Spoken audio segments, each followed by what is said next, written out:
हम देखते हैं यून और उसके डैड बेसमेंट में जाने का रास्ता ढूंढ लेते हैं और दोनों डिसाइड करते हैं कि यून अंदर जाकर वहाँ की सारी चीजों को ऑब्जर्व करेगी। और उसके डैड कहते हैं कि अगर तुम्हें जरा सा भी खतरा महसूस हो तो तुम वहाँ से किसी तरह बाहर नॉक करना, मैं डोर खोल दूंगा। यून अंदर चली जाती है और अंदर का नजारा देखकर वो बिल्कुल ही शॉक रह जाती है, क्योंकि वहाँ पर बहुत सारे इंसानों के गले को काट कर स्टोर किया गया था, यहाँ तक कि न्यूबॉर्न बेबी की बॉडी को भी। ये सब देखने के बाद जैसे ही आगे बढ़ती है तो उसका पैर को कोई पकड़ लेता है, जिसे देखने के लिए जब वो माचिस चलाती है तो वहाँ पर काफी सारे बच्चे को बंदी बनाकर रखा गया था, जो कि यून से मदद मांग रहे होते हैं। यून उन्हें बाहर निकलने के लिए वेंटिलेटर में जाने के लिए कहती है। इतनी देर में वहाँ पर एक डॉक्टर आ जाता है बच्चे को इंजेक्शन लगाने के लिए, जिससे कि वो उन्हें अपने कंट्रोल में रख सके। लेकिन जब वो जेल में बच्चे को नहीं देखते और वेंटिलेटर खुला देखते हैं तो समझ आता है और वो फोर्स को बुलाने के लिए जैसे ही पीछे मुड़ता है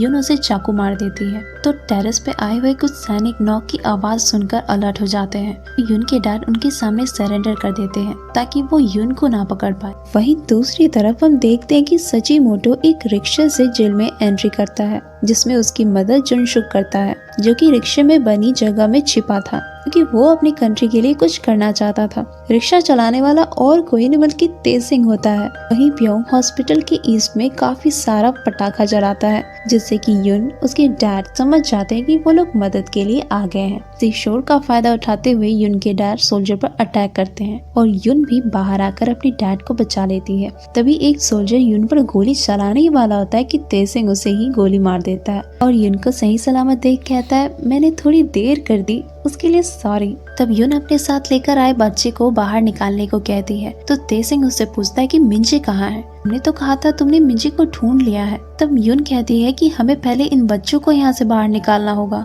और उन्हें लेकर सचिमोटो के रूम में ले जाती है, जहाँ जुनसुक भी वही सारे सवाल पूछ रहा था। तो इरिटेट होकर तेसिंग कहता है, मुझसे मत पूछो, पता नहीं ये कौन है। तब यून उनमें से एक बच्ची का हाथ दिखाती है, जिसके हाथ में इंजेक्शन के बहुत सारे निशान होते हैं, जो कि बताती है ऐसे ही सभी बच्चों को रोज इंजेक्शन दिया जाता है, जिससे कि कई बच्चे वहीं मर जाते हैं। तभी उनमें से एक बच्ची सची के रूम में झांक कर चिल्लाती है, जिसकी आवाज एक सोल्जर सुन लेता है। तेसिंग उसे चुप कराता है और जब वो अंदर जाकर देखता है तो सभी तरफ उसी मॉन्स्टर का स्केच रहता है, जिसे यून भी देखती है और पूछती है कि आखिर ये कौन है। तब जाकर तेसिंग उसे बताता है कि ये वही पेंटर है सचिमोटो। यून चेई उसे अपनी मॉम की स्केच दिखाकर पूछती है कि ये स्केच तुमने ही बनाई थी ना? तो मेरी मॉम कहाँ है? प्लीज मुझे बता दो, मैं उन्हें पिछले 10 सालों से ढूंढ रही हूँ। सची कहता है, हाँ ये स्केच मैंने ही बनाई थी, लेकिन मुझे नहीं पता कि वो कहाँ है। इधर तेसिंग उन बच्चों में से बड़े लड़के से कहता है कि बाकी सभी बच्चों को रिक्शे में छिपाकर बाहर लेते जाओ और उसे अपना कपड़ा भी देता है, जिससे कि वो पकड़ा न जाए,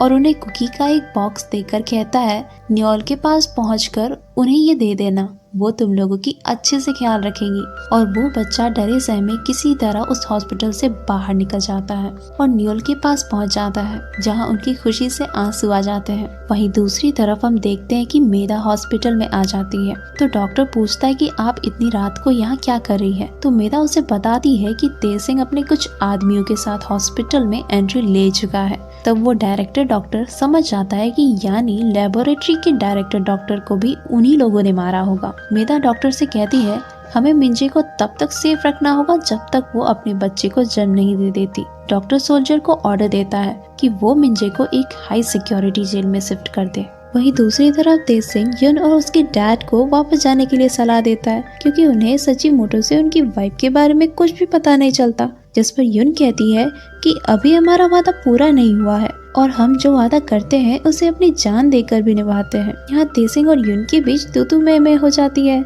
लेकिन आखिर में उसे यून की बात माननी पड़ जाती है और सभी वहाँ टाइट सिक्योरिटी के कारण बेसमेंट से बाहर निकलने के लिए अंदर जाते हैं, जहाँ यून को छोड़कर और सभी कटे इंसानी गले बच्चे की लाशों को देखकर डर जाते हैं। इधर वो मॉन्स्टर मिंजे की रोने की आवाज सुनकर एक्टिवेट हो जाता है और सभी सोल्जर को मारने लगती है। वहीं यून के डैड सभी को अलग अलग दिशा में जाकर मिंजे को ढूंढने के लिए कहते हैं, जिससे कि सभी अलग हो जाते हैं। यून तेसिंग से थोड़ी बहस के बाद एक रूम में चली जाती है मिंजे को ढूंढने के लिए, और इधर तेसिंग देखता है कि एक लंबी सी विंग में एक मरा हुआ सोल्जर लटक रहा था और वो मॉन्स्टर उसी की तरफ ही बढ़ रहा था। और उसके सामने आकर खड़ा हो जाता है। जैसे ही मॉन्स्टर तेसिंग को मारने वाली होती है कि युन वहां आ जाती है और उस पर लगातार गोली बरसाने लगती है। तभी उसका गन अटक जाता है तो दोनों भागकर एक रूम में छिप जाते हैं और डोर बंद कर देते हैं। वो मॉन्स्टर डोर खोलने की पूरी कोशिश कर रही होती है। तभी वहां युन के डैड आकर बारूद से उस मॉन्स्टर को घेर देते हैं। जैसे ही मॉन्स्टर उस पर हमला करने वाला होता है, युन के डैड आग लगा देते हैं और वहाँ से भाग जाते हैं। नेक्स्ट सीन में हमें जुनसुक को दिखाया जाता है। दरअसल जुनसुक ही ऑर्गेनाइजेशन का मेंबर है जिसका काम है अपनी कंट्री को फ्री करवाना इन जापानीज सोल्जर से। जुनसुक का हॉस्पिटल आने का मकसद ये था कि वो अपने एक साथी जिसका नाम ली है, जिसको जापानीज सोल्जर ने न्यूज़पेपर प्रिंट करते समय पकड़ लिया था। जुनसुक ली को इसीलिए हॉस्पिटल के बाहर निकालना चाहता था क्योंकि ली के ही पास रैली में करने वाले धमाके का बारूद का लोकेशन है। यानी कि जुनसुक और उसकी टीम रैली के अंदर धमाका करके जापानीज सोल्जर के ठिकानों को उड़ाना चाहते थे, लेकिन उससे पहले ही ली अरेस्ट हो जाता है। इसीलिए जुनसुक हॉस्पिटल के अंदर जाकर उस जगह को ढूंढता है जहाँ पर सभी कैदियों को रखा गया था। तभी उसके पैर को कोई पकड़ लेता है जो कि ली होता है। उन्हें देख जुनसुक बहुत खुश होता है। ली उससे खुद को वहाँ से बाहर निकालने के लिए कहता है। जुनसुक उससे बार बार बारूद के ठिकाने के बारे में पूछ रहा होता है, लेकिन ली उसे मना करता है और कहता है कि मैं तुम्हें लोकेशन तभी दूंगा जब तुम मुझे यहाँ से बाहर निकालोगे। जुनसुक कहता है कि ये पॉसिबल नहीं है, लेकिन अगर आपने लोकेशन नहीं बताया तो हमारा सारा प्लान खराब हो जाएगा। लेकिन ली तो उसकी बात मानने को तैयार ही नहीं होता और बाकी सभी और कैदी भी चिल्ला चिल्लाकर उसे बाहर निकालने के लिए कहते हैं। इतने देर में जापानीज सोल्जर वहां आ जाते हैं और वो जुनसुक को ही गिरफ्तार करके उसे एक जेल में बंद कर देते हैं। नेक्स्ट सीन में हम देखते हैं कि जुनसुक को चीफ डॉक्टर के पास ले जाया जाता है, जिससे जुनसुक कहता है कि तुम्हें नहीं पता कि मेरे डैड कितने बड़े आदमी हैं। अगर उन्हें पता चला तो तुम्हारी खैर नहीं। चीफ डॉक्टर कहता है कि इस अस्पताल के अंदर आने के बाद कोई बड़ा छोटा नहीं होता, सबको एक समान ट्रीट किया जाता है और अगर हमने तुम्हें मार भी दिया तो तुम्हारे डैड को पता भी नहीं चलेगा कि तुम्हारी लाश कहाँ गई। और फिर उसे जेल में बंद कर दिया जाता है और उसे एक इंजेक्शन लगा दिया जाता है, जिसके बाद जेलर जुनसुक को फोर्स करते हैं कि तुम अपने सभी टीम मेंबर्स का नाम लिखो और यह भी कि तुम किस मकसद से यहाँ पर आए थे, वरना तुम्हारे टीम मेंबर के साथ क्या होगा ये तुम सोच भी नहीं सकते। वहीं दूसरी तरफ वह डॉक्टर जुनसुक के डैड को बुलाता है और कहता है कि कल रात आपका बेटा हॉस्पिटल में इलीगल तरीके से घुसने की कोशिश में पकड़ा गया और अगर आपने हमारी बात नहीं मानी तो फिर हम उसे जान से मार देंगे। जुनसुक के डैड को जब ये पता चलता है कि जुन देश की आजादी के लिए लड़ रहा है तो वो बहुत शॉक हो जाता है और चीफ से माफी मांगता है और उसकी शर्त भी मान लेता है। दरअसल चीफ ने शर्त में उनसे ढेर सारे पैसे मांगे थे जिसका इंतजाम करके जुनसुक के डैड उसे दे देते हैं, लेकिन वो जानते थे कि उस डॉक्टर का कोई भरोसा नहीं, वो वादे के मुताबिक जुनसुक को छोड़ेगा भी या नहीं। तभी हम देखते हैं कि न्योल प्योंग के साथ आकर जुनसुक के डैड से मिलती है और कहती है कि हमारे पास प्लान है आपके बेटे को छुड़वाने के। उधर तेसिंग और युन को सोल्जर पकड़ लेते हैं और उन्हें अपने सीनियर के पास ले जाते हैं, जहां उन्हें ऑर्डर दिया जाता है कि दोनों को अलग अलग रूम में बंद किया जाए। जो देखकर तेसिंग खूब चिल्लाता है कि तुम युन को कहाँ लेकर जा रहे हो। तेसिंग से मिलने एक सीनियर ऑफिसर आता है और कहता है तुम तो ग्युंगसिंग के इतने बड़े हस्ती हो, क्यों ना हम एक डील करें जिससे तुम भी फायदे में हो और मुझे भी। तुम मुझे ग्युंगसिंग में एक घर, एक शॉप और कुछ पैसे दे दो और मैं तुम्हें यहाँ से जाने दूंगा। तेसिंग भी अपनी 3 शर्त के साथ डील पक्की कर देता है। इसमें पहली शर्त न्योल को एक मैसेज देने को कहता है, दूसरे में जेल से सभी फोर्स हटाने को और तीसरे में युन कहाँ है ये पूछता है। ऑफिसर उसकी सारी शर्त मान लेता है और उसे जेल की चाबी दे देता है। तेसिंग के साथ जुनसुक टीम मेंबर भी होते हैं जो उसके साथ ही निकलना चाहते, लेकिन तेसिंग उन्हें चाबी देकर कहता है कि हमें अलग अलग निकलना चाहिए। मेरे निकलने के 30 मिनट बाद तुम लोग निकलना, वरना हम पकड़े जाएंगे। वहीं दूसरी ओर युन को जेल में बंद किया गया था, जिसकी इंटरोगेशन करने के लिए एक सैनिक ऑफिसर आता है और उससे पूछता है कि तुम यहाँ पर किस मकसद से आई थी। युन उससे कोरियन में बात करती है, जिससे कि वो ऑफेंड होकर कहता है कि तुम हमसे कोरियन में बात नहीं कर सकती क्योंकि वो जापानीज सोल्जर होते हैं। लेकिन यून उसकी कोई भी बात नहीं मानती, तो वो ऑफिसर उसे मारने लगता है और उसके जूनियर भी यून के साथ बदतमीजी करने लगता है। तभी वहाँ पर काटो आ जाता है और कहता है कि इस लड़की को मेरे ऑफिस में भेजो। यहाँ पर यून उसे बताती है कि मैं यहाँ पर अपनी मॉम को ढूंढने आई हूँ, जो कि पिछले 10 सालों से गायब है। काटो उससे उसकी मॉम का नाम पूछता है, तो यून उससे सैंगशे बताती है, जो सुनकर काटो एकदम हैरानी से उसके पास जाकर देखने लगता है और कहता है कि मुझे पहले से ही लग रहा था कि मैंने इस आंखों को कहीं देखा है। तो यून उससे पूछती है कि क्या आप मेरी मॉम को जानते हैं, वो कहाँ पर है। अल्टी काटो उसे कुछ नहीं बताता और उससे पूछता है कि जब वो मॉन्स्टर तुम्हारे सामने आई तो तुम्हें कैसा फील हुआ। यून कहती है मुझे डर लगा था, लेकिन इसका क्या मतलब है। तो काटो बात को बदलते हुए उसे एक कप में ड्रिंक देता है। दरअसल ये वही सीरम था जो कि क्रिएचर बनने के लिए काटो सैंगशे को देता था। फिर काटो अपने जूनियर को बुलाकर कहता है कि इसे वापस इसके रूम में लेते जाओ, लेकिन इसके साथ कोई भी जोर जबरदस्ती नहीं करेगा। जिनकी बात तेसिंग खिड़की के पीछे सुन रहा होता है और उसका पीछा करते हुए यून के जेल तक जाता है।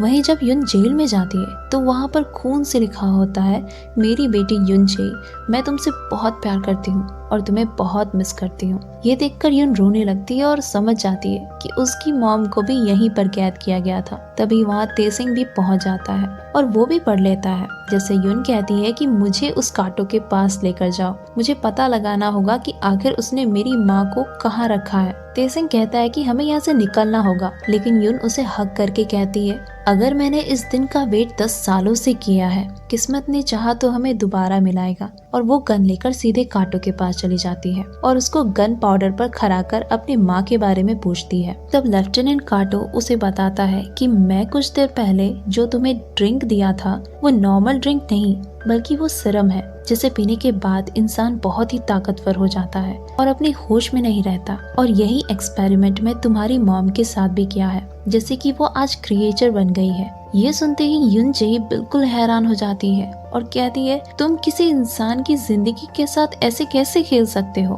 काटो कहता है कि मैंने ये एक्सपेरिमेंट हजारों लोगों पर किया, लेकिन कोई भी तुम्हारी मॉम की तरह क्रिएचर बनकर सामने नहीं आया। नेक्स्ट सीन में हम तेसिंग को देखते हैं, जो एक गन लेकर कैदियों को रखा गया था वहाँ पर आता है, लेकिन सभी लोग मिस्टर ली के साथ पहले ही वहाँ से भाग चुके थे। लेकिन कुछ दूर जाते ही उन लोगों को जापानीज सोल्जर घेर लेते हैं और उन पर फायरिंग करने लगते हैं। इसमें काफी लोग मारे जाते हैं, लेकिन तेसिंग समय पर आकर उन सारे सोल्जर को मारकर मिस्टर ली को बचा लेते हैं और उनसे कहते हैं कि हमें मिंजे और उन लोगों को भी साथ बाहर जाना चाहिए जो अपनी जान पर खेलकर तुम्हें ढूंढ रहे हैं। तभी कहीं जाकर हम बाहर चैन की सांस ले पाएंगे। तभी वहाँ पर यून के डैड आ जाते हैं और तेसिंग से यून का पूछते हैं। तेसिंग उन्हें सारी बात बताता है, जिसके बाद हम देखते हैं यून के डैड, मिस्टर ली और सभी कैदी एक खुफिया रास्ता से जाकर एक रूम में छिप जाते हैं और तेसिंग मिंजे को ढूंढने के लिए दूसरी तरफ चला जाता है। लेकिन जब उसकी जेल में पहुंचते ही वहाँ पर मिंजे नहीं होता, तभी एक सोल्जर तेसिंग पर पीछे से बंदूक तान देता है। तो तेसिंग भी चालाकी से उसे ही जेल में बंद करके उसकी यूनिफॉर्म पहन लेता है और यून मिंजे को ढूंढने निकल जाता है। नेक्स्ट सीन में हम देखते हैं कि यून भी जापानीज यूनिफॉर्म पहनकर काटो को अपने गन पाउडर पर खड़ा करके बाहर निकलती है। तभी वहाँ एक सोल्जर आकर लेफ्टिनेंट काटो से कहता है कि जेल के सभी कैदी भाग चुके हैं, जिनमें से काफी को तो उस मॉन्स्टर ने मार दिया, लेकिन हमें उस मॉन्स्टर को काबू करने के लिए उसे जान से मारना होगा और उसके लिए हमें उसे जलाना होगा। उनकी बात सुनते ही काटो यून की तरफ इशारा करता है और वो सोल्जर समझ जाता है कि ये कोई जापानीज सोल्जर नहीं, इसलिए वो यून को पकड़कर एक जेल में जंजीर से बांधकर छोड़ देता है। यून खुद को रिलीज करने के लिए बहुत कोशिश करती है। तभी थोड़ी देर में काटो मॉन्स्टर को भी उसी रूम में छोड़ देता है और वो मॉन्स्टर यून पर अटैक करने के लिए उसकी तरफ बढ़ रही होती है कि यून उसकी आंखों में देखकर माँ कहकर बुलाती है, जिसे सुन वो मॉन्स्टर रुक जाती है और वो भी यून की आंखों में देखने लगती है और समझ जाती है कि यून ही उसकी बेटी है।